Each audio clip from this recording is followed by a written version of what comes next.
Everyone, कैसे हो आप सभी लोग। आई होप आप बहुत अच्छा होंगे और अच्छे से तैयारी भी चल रही होगी। सो आज हम करने वाले हैं मंथली एमसीक्यू सीरीज का part 14 for the month of May. अगर आपने इसका प्रीवियस पार्ट नहीं देखा है तो आई बटन पे क्लिक कर सकते हैं। यहाँ पे आपको इसका लिंक मिल जाएगा पार्ट नंबर 13 का। ठीक है, यहाँ पे लिंक आपको जो है विजिबल हो जाएगा।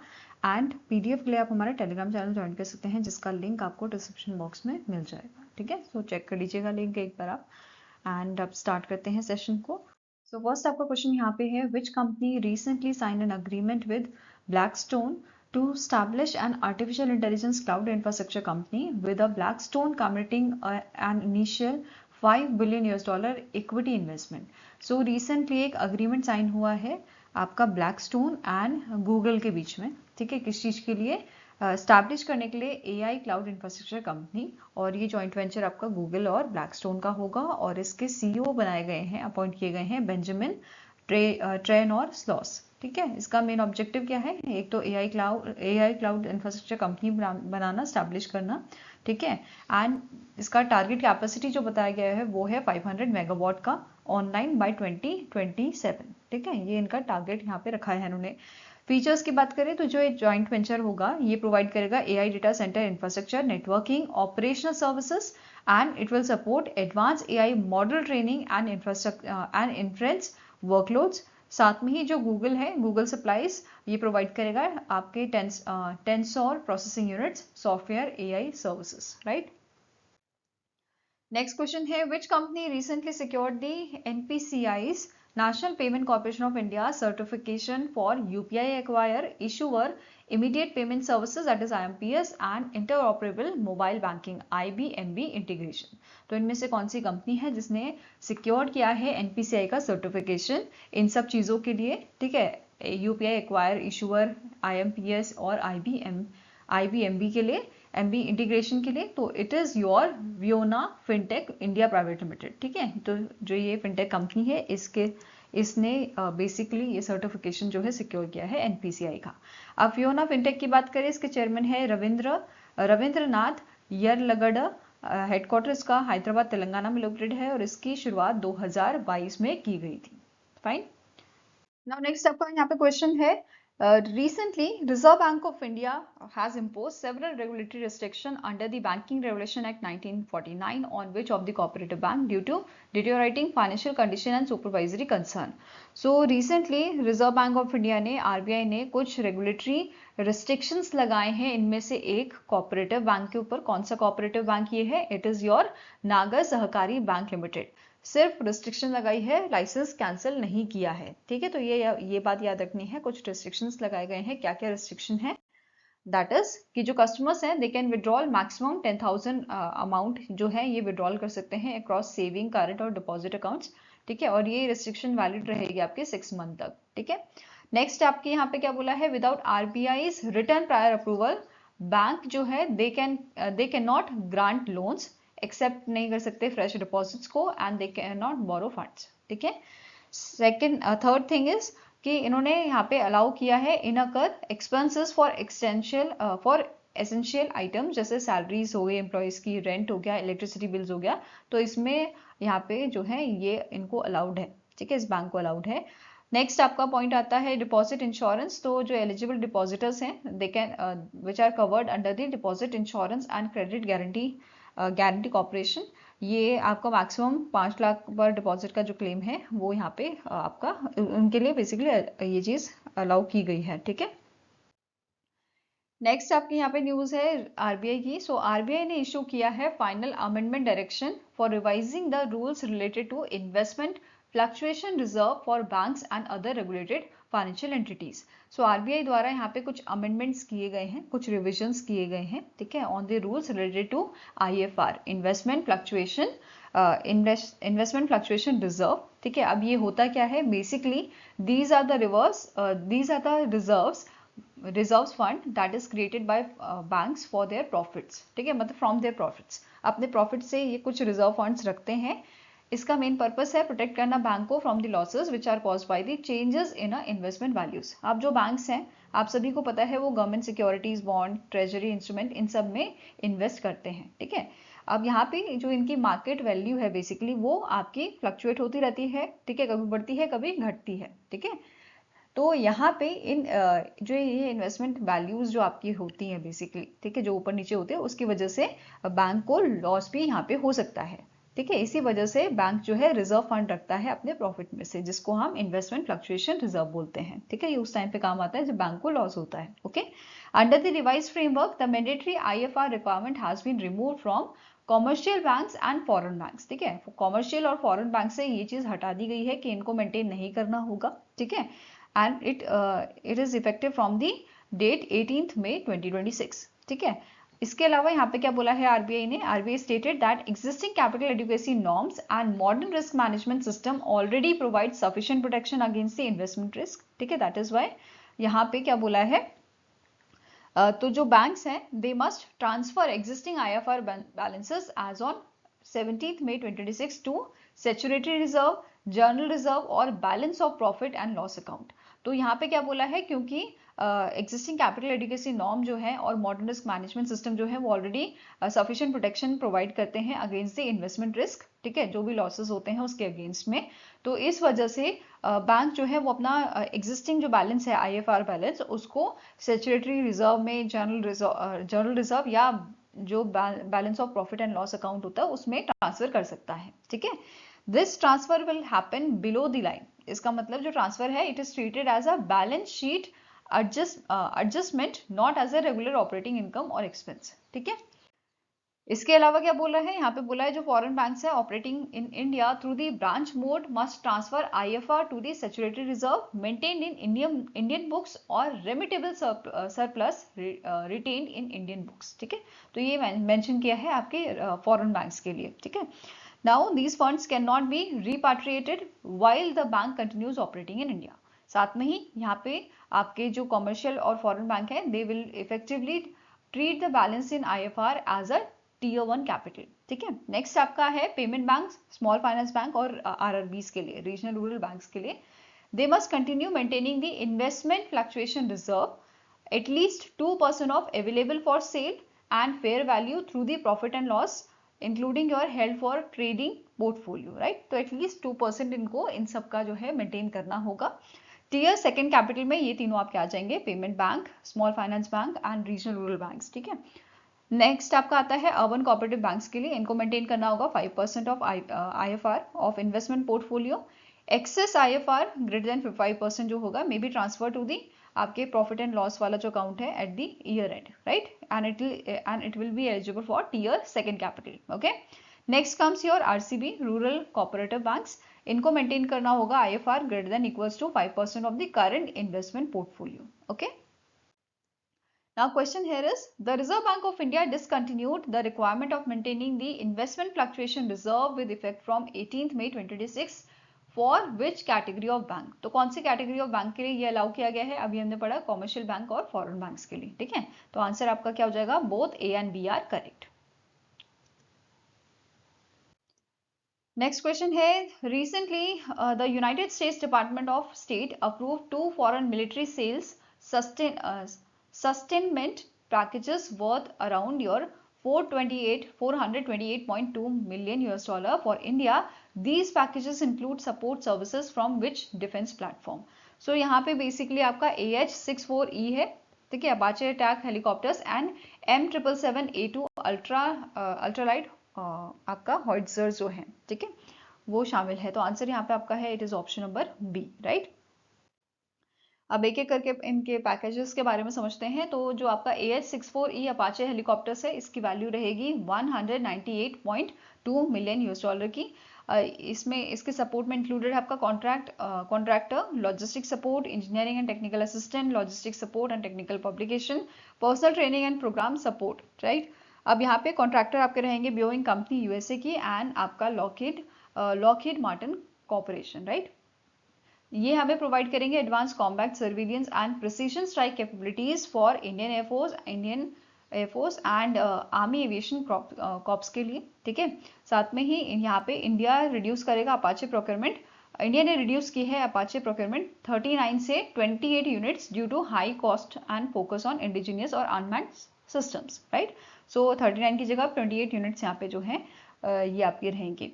नेक्स्ट पैकेज आपका है M777A2 अल्ट्रा लाइट हाउट्जर्स का, जिसकी वैल्यू 230 मिलियन यूएस डॉलर की है। ये सपोर्ट करेगा spare parts and repair and return services, depot capability and field services representatives. And third is technical assistant training and आपका एंसिलरी आइटम्स जो हैं ये प्रोवाइड करेगा, ये सपोर्ट करेगा इसमें, ठीक है। इसमें कॉन्ट्रैक्टर आपका BAE सिस्टम रहेगा। साथ में ही it features light weight titanium built artillery system design for high altitude and mountainous operation, right. And यहाँ पे क्या बोला है, ये बेसिकली डिप्लॉयमेंट आपका होगा ईस्टर्न लद्दाख में and other sensitive border regions में, ठीक है। नाउ नेक्स्ट आपकी न्यूज है, recently advance medium combat aircraft programme जो है वो हमारे डिफेंस मिनिस्टर द्वारा लॉन्च किया गया था। मतलब बेसिकली इसका फाउंडेशन स्टोन हमारे डिफेंस मिनिस्टर द्वारा और N चंद्रबाबू नायडू जो हैं आंध्र प्रदेश के आपके CM, उनके द्वारा रखा गया था। और इसकी इन्वेस्टमेंट आपकी है अप्रोक्सीमेटली 15,000 करोड़ की। कहाँ पे ये आपका जो है फाउंडेशन स्टोन रखा गया है, आपका Puttaparthi Shri Sathya Sai district of Andhra Pradesh, right. जो ये प्रोग्राम है ये इंडिया का indigenous 5th generation twin engine stealth multi role fighter for Indian air force and Indian Navy का लिए आपका ये प्रोग्राम रहेगा। And it will be established by Aeronautical Development Agency under the DRDO, right. Facility role क्या है, integration, development and flight test hub करना, ठीक है।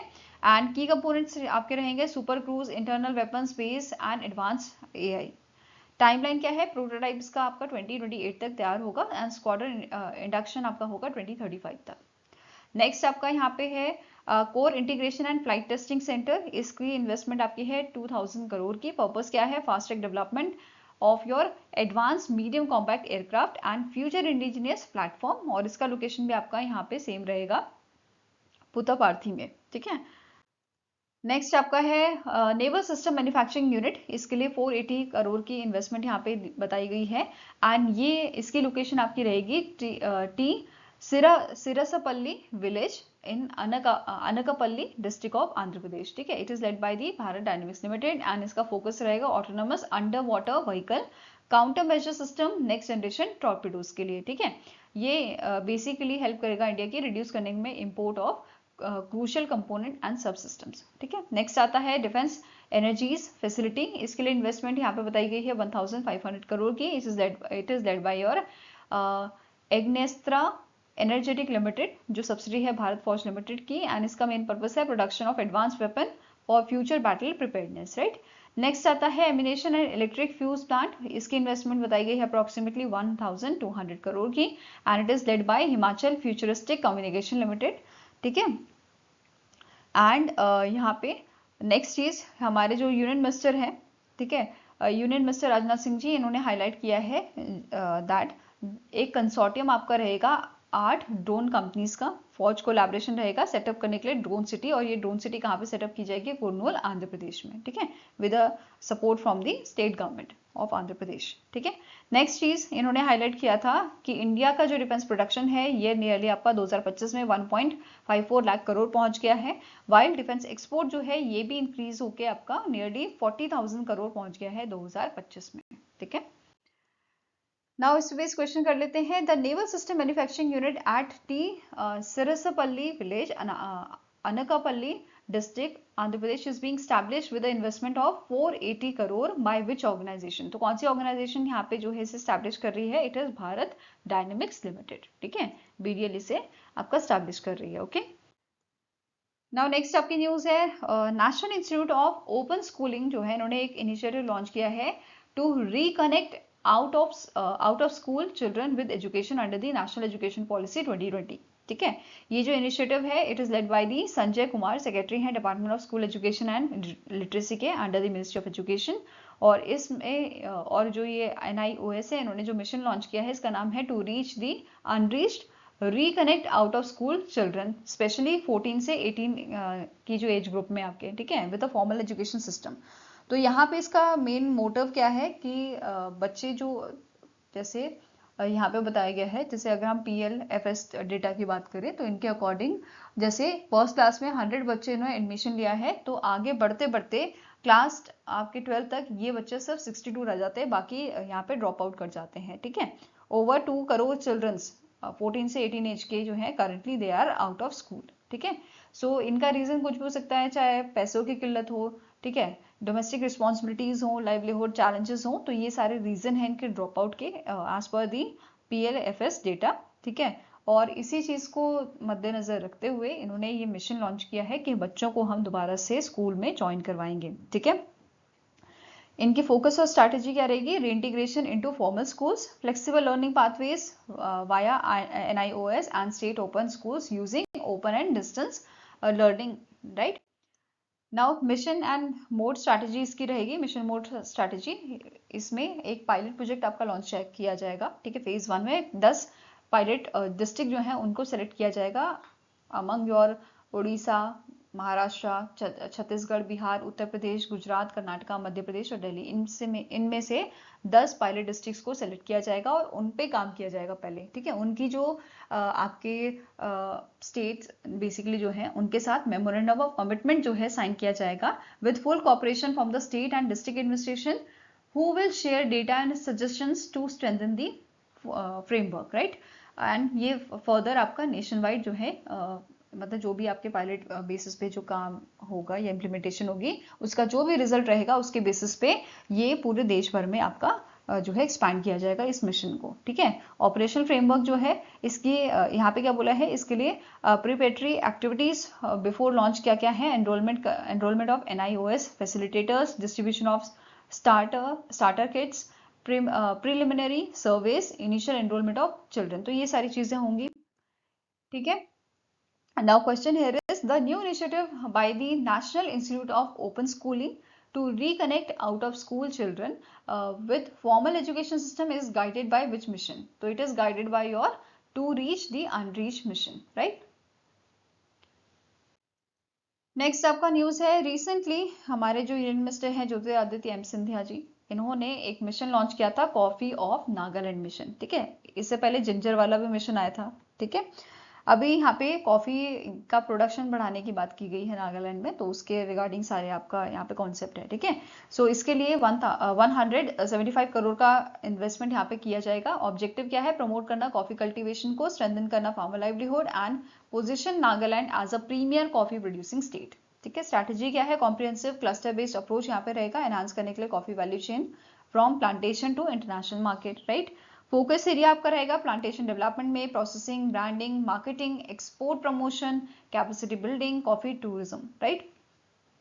अब यहाँ पे क्या बोला है? इसके लिए पायलट कॉफी क्लस्टर्स यहाँ पे बनाए जाएंगे। एक तो आपका रहेगा अरेबिका कॉफी के लिए, ठीक है, टूफेमा विलेज में, कोहिमा में, एंड दूसरा आपका रहेगा Ghotovi village from in the Niuland district, और ये आपका रहेगा रोबस्ता कॉफी का, ठीक है। साथ में ही यूनियन मिनिस्टर जो है इन्होंने लॉन्च किया था pilot project cluster based coffee value chain का विद इन्वेस्टमेंट ऑफ 49.48 करोड़, और इसका ऑब्जेक्टिव क्या है? क्रिएट करना end to end coffee value chain cultivation से मार्केटिंग में, ठीक है। नेक्स्ट है यहाँ पे, इससे क्या होगा? आपका ये यील्ड जो है वो बढ़ेंगे, एम्प्लॉयमेंट ही जनरेट करेगा in processing, roasting, brewing, tourism and related sectors में। नेक्स्ट है कैपेसिटी बिल्डिंग प्रोग्राम इन्होंने लॉन्च किया है in collaboration with the coffee board of India. यहाँ पे बेसिकली ये ट्रेनिंग प्रोवाइड करेंगे plantation management, post harvest processing, roasting, brewing, barista skills के लिए, ठीक है। देन ब्रांडिंग इनिशिएटिव जो है ये भी आपका यहाँ पे इन्होंने बोला है लॉन्च करेंगे प्रमोट करने के लिए आपका, ठीक है, digital outreach national and international fairs के लिए, ठीक है। अम्ब्रेला कैंपेन ये रहेगा coffees of Nagaland taste of eminence, ठीक है। ये जो कैंपेन है इसको ये लॉन्च करेंगे, ठीक है। नेक्स्ट चीज है कि इन्होंने यहाँ पे नागालैंड की जो कॉफी है उसके बारे में प्रोग्रेस बताई है। कॉफी प्रोडक्शन जो है वो आपका 2021-22 से अभी 73 मेट्रिक टन जो है वो पहुंच गया है 2024-25 में। पहले 21 मेट्रिक टन था और ये 24-25 में 73 मेट्रिक टन पहुंचा है, और इसका विजन है to bring 50,000 hectare under the coffee cultivation by 2047 as a part of a Viksit Nagaland, okay. Now question here is coffee production in the Nagaland increased from 21 metric ton in 2021 to 2022 nearly how much in 2024-2025? अभी हमने पढ़ा ये 21 से आपका सीधा 73 metric ton आपका बढ़ा है, ठीक है। So answer here is option number C. Now next is Liberty Mutual Insurance Company increased its stakes in Liberty General Insurance from what percentage to 74%? तो रिसेंटली जो यहाँ पे इंडियन गवर्नमेंट ने अलाउ किया है इंश्योरेंस सेक्टर में, government of India ने, आप सभी को याद होगा, अप्रूवल यहाँ पे प्रोवाइड किया है ऑफ 100% फॉरेन डायरेक्ट इन्वेस्टमेंट, मतलब 100% एफडीआई यहाँ पे अलाउड किया है इंश्योरेंस सेक्टर में, इंश्योरेंस इंडस्ट्री में। उसी को यहाँ पे देखते हुए जो लिबर्टी म्यूचुअल इंश्योरेंस कंपनी है, इन्होंने इंडिया में जो लिबर्टी जनरल इंश्योरेंस आपका चल रहा है इनका, ठीक है, जॉइंट वेंचर जो बेसिकली है, इसमें अपना जो स्टेक है वो 55.40% से बढ़ा के 74% कर लिया है, ठीक है। सो यही इन्होंने पूछा था कि पहले कितना था, तो 55.40% इनका स्टेक था, नाउ इट इंक्रीज टू 74%, ठीक है। एलजीआई जो है ये जॉइंट वेंचर है लिबर्टी म्यूचुअल ग्रुप का, mutual group and Enam securities का, which holds the remaining share of 26%। 74 आपके इनके पास है लिबर्टी म्यूचुअल इंश्योरेंस कंपनी के पास, और बाकी बचे हुए इनके पास रह गए, ठीक है।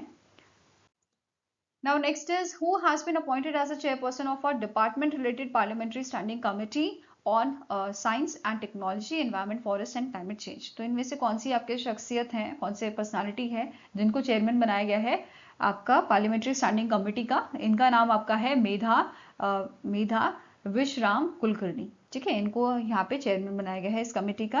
एंड ये जो कमेटी है it will play a key role in examining your policy matters, legislation issue करेगा related issues related to your science and technology, environment, forest and climate change, right. इसके साथ ही लोकसभा स्पीकर जो आपके हैं ओम बिरला जी, इन्होंने बेसिकली सुधीर गुप्ता का नाम दिया है as a chairman of the joint committee on the cooperative laws, ठीक है, कोऑपरेटिव लॉज बिल 2026 के लिए। नेक्स्ट क्वेश्चन है who was re-elected as the chairman of the Commonwealth chess association for the 2026 से 2030 तक का जो टर्म है उसके लिए। तो आपका यहाँ पे आंसर हो जाएगा भरत सिंह चौहान जो हैं, इनको री-इलेक्ट किया गया है as a chairman of the common chess association 2026 से 2030 के टर्म के लिए, right. And he was elected during the annual general body meeting जो आपकी श्रीलंका में हुई थी। साथ में ही नोट करना है जो आपका कॉमनवेल्थ चेस एसोसिएशन है, इन्होंने अनाउंस किया है launch of a Commonwealth school chess championship, जिसका फर्स्ट एडिशन आपका मलेशिया में होगा इन दी अक्टूबर 2026, ठीक है। नेक्स्ट क्वेश्चन है recently the Reserve Bank of India cancelled the licence of which among the following cooperative banks citing poor financial health, inadequate capital and regulatory violation. तो RBI ने recently इनमें से एक bank का जो लाइसेंस है वो कैंसिल किया है poor financial health, inadequate capital और रेगुलेटरी वायलेशंस की वजह से। और ये कौन सा बैंक है? It is your Mumbai based bank Yashwant cooperative bank, ठीक है। यशवंत कोऑपरेटिव बैंक का लाइसेंस यहाँ पे कैंसिल हुआ है after the completion of the liquidation process. जो एलिजिबल डिपॉजिटर है of this urban cooperative bank, इनको बेसिकली क्लेम इंश्योरेंस जो इनका है मैक्सिमम ₹5 लाख का थ्रू द DICGC इनसे यहाँ पे क्लेम मिल जाएगा, ठीक है। तो जब ये प्रोसीजर कंप्लीट हो जाएंगे लिक्विडेशन प्रोसेस, उसके बाद ये आराम से अपना जो पैसा है वो ले सकते हैं अप टू ₹5 लाख का, ठीक है। नाउ नेक्स्ट आपका क्वेश्चन है महिंद्रा एंड महिंद्रा जो है, महिंद्रा एंड महिंद्रा कंपनी, इन्होंने रिसेंटली MOU साइन किया है, मेमोरेंडम ऑफ अंडरस्टैंडिंग जो है साइन किया है with which bank to launch India's first sustainability linked dealer financing scheme in the automotive sector. तो महिंद्रा एंड महिंद्रा कंपनी द्वारा ये अग्रीमेंट साइन हुआ है DBS बैंक के साथ, ठीक है। और यहाँ पे इस फ्रेमवर्क के तहत जो डीलर्स हैं they will B evaluated and ranked based on the environmental, social and governance parameter, ESG parameters पे इनको जो है इवैल्यूएट किया जाएगा और रैंकिंग दी जाएगी। एंड जो ESG क्राइटेरिया है they are defined under the Mahindra's green dealership programme and parameters जो हैं they will be jointly developed by the your Mahindra and Mahindra company and DBS bank India, right.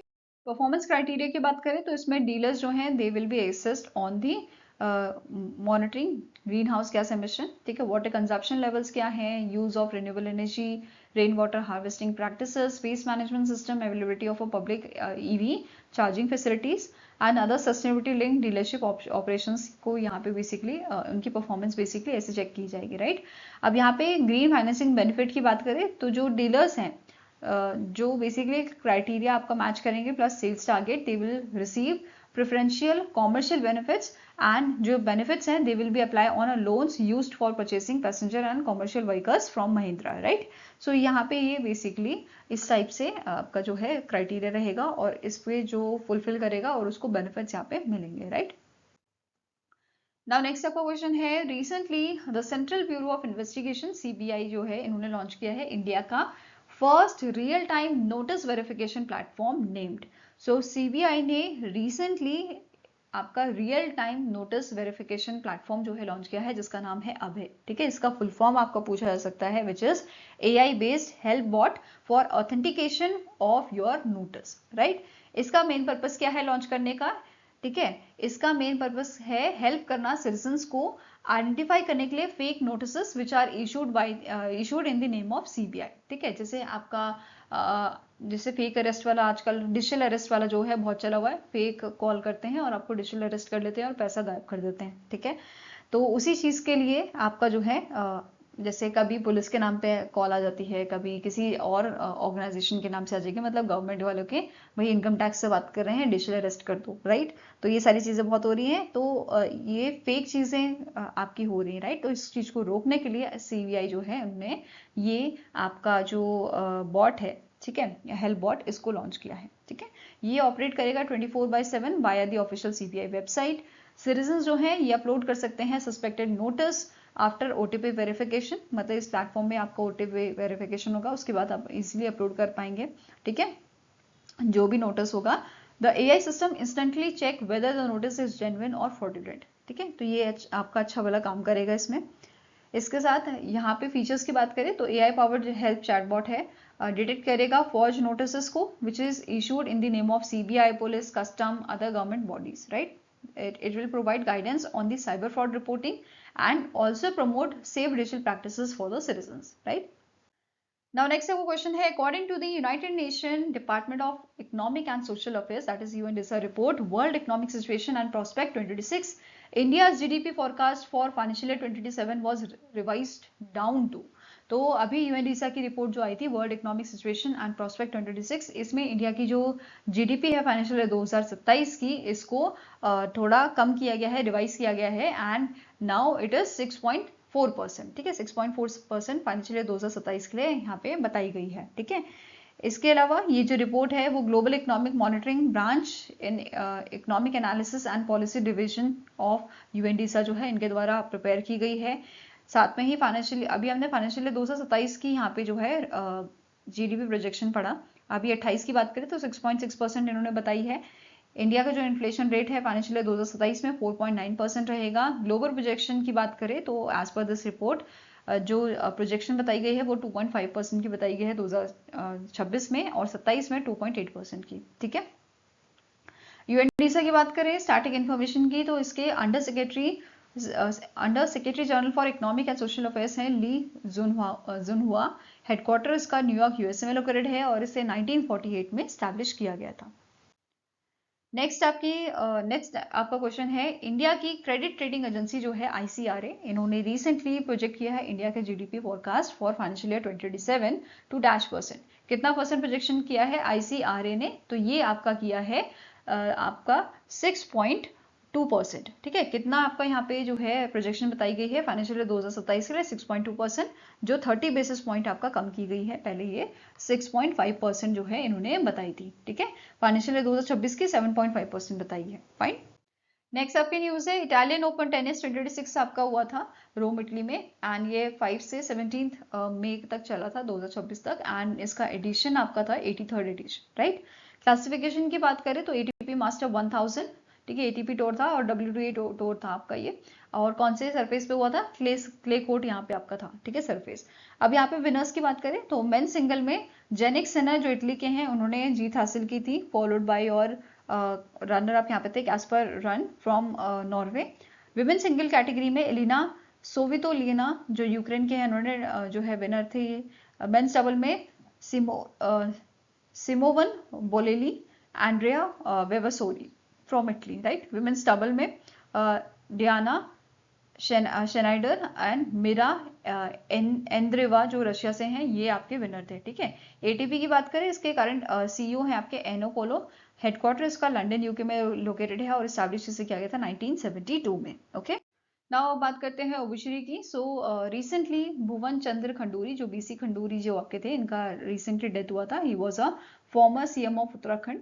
बहुत अच्छे काम इन्होंने किए थे और शायद इसी अच्छे काम की वजह से उनको सत्ता से हटा दिया गया था। ठीक है, नाउ अब यहाँ पे नेक्स्ट बात करते हैं। इन्होंने Indian army Corp of engineers जो है उसमें सर्व किया है 1954 से 1991 के बीच में। ठीक है, और इन्होंने सर्व किया था 1962 में इंडो चाइना वॉर, 1965 में इंडो पाकिस्तान वॉर एंड 1971 में इंडो पाकिस्तान वॉर में, राइट। सो इन वॉर में ये पार्ट बने थे और in the year 2007 he became the 4th CM of Uttarakhand और इन्हें 2011 में री इलेक्ट करके लाया गया था सत्ता में। ठीक है, नाउ नेक्स्ट आपकी आती है book and author. So recently better never stop नाम से एक बुक यहाँ पे लॉन्च की गई है। यहाँ पे आप इस बुक को देख सकते हैं। श्याम श्रीनिवासन जो है उनके द्वारा ये लिखी गई है, जो फॉर्मर एमडी एंड सीईओ थे आपके फेडरल बैंक के, राइट। इस बुक को पब्लिश किया है वाइजर कंटेंट प्राइवेट लिमिटेड ने, बैंगलोर कर्नाटका की आपकी जो है कंपनी है। ठीक है, अब बात कर लेते हैं श्याम श्रीनिवासन जी की। अभी हमने पढ़ा ये एमडी एंड सीईओ इन्होंने सर्व किया था फेडरल बैंक में over 14 years from 2010 to 2024, right? He held leadership roles in Citibank, Standard Chartered Bank and Wipro और इन्हें business standard banker of the year award भी मिला था 2021 में, 2025 में financial express life time achievement award and 2025 में Forbes icon of excellence recognition इन्हें मिला था। ठीक है, आई होप गाइज आपको ये वीडियो पसंद आया हो। पसंद आए तो लाइक एंड शेयर जरूर कीजिएगा और हमारे साथ जुड़ने के लिए हमारे चैनल को सब्सक्राइब कीजिएगा। अगर आपके कुछ सजेशन है तो आप हमें मेल कर सकते हो benchmarkstudy07@gmail.com पे, या फिर आप हमें कमेंट सेक्शन में भी लिख सकते हैं। सो मिलेंगे सही नेक्स्ट वीडियो के साथ। Till then take care, have a nice day and all the best for your preparations.